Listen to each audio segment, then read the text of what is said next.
তীব্র গরম থেকে বাঁচতে ও বৃষ্টির আশায় কুড়িগ্রামের ফুলবাড়ী উপজেলায় নেচে গেয়ে ব্যাঙের বিয়ের আয়োজন করেছে স্থানীয় লোকজন। শনিবার ২৭ এপ্রিল সকাল ১০টা থেকে ১১টা পর্যন্ত ব্যাঙের বিয়ের অনুষ্ঠান চলে উপজেলার চন্দ্রখানা বালাটারি গ্রামে। এই এলাকার বাসিন্দা শাহপুর আলীর স্ত্রী মল্লিকা বেগমের আয়োজনে বিয়েতে অসংখ্য নারী পুরুষ অংশগ্রহণ করেন। নাচ গানের মধ্য দিয়ে ব্যাঙের বিয়ে দেয়া শেষে বরণ ডালায় ব্যাঙ দুটিকে নিয়ে পুরো গ্রাম ঘুরে বেড়ান তারা। এ সময় গ্রামবাসীদের কাছ থেকে চাল ডাল সংগ্রহ করে ব্যাঙের বিয়েতে অংশগ্রহণকারীদের খাবারের ব্যবস্থাও করা হয়।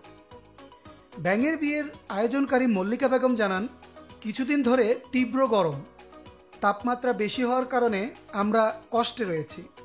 গ্রামের মানুষজন অস্বস্তিতে আছেন, কোনো কাজকর্ম করতে পারছেন না। তারা বিশ্বাস করেন ব্যাঙের বিয়ে দিলে বৃষ্টি হয়। সেই বিশ্বাস থেকেই আজ তারা ব্যাঙের বিয়ের আয়োজন করেন।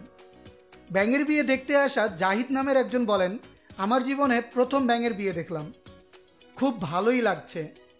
বৃষ্টির জন্য ব্যাঙের বিয়ে প্রথম জানলাম।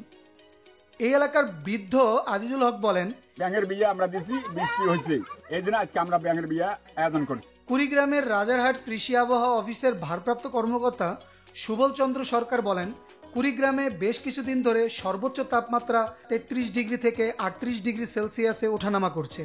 আজ জেলার সর্বোচ্চ তাপমাত্রা রেকর্ড করা হয়েছে ৩৪.২ ডিগ্রি সেলসিয়াস।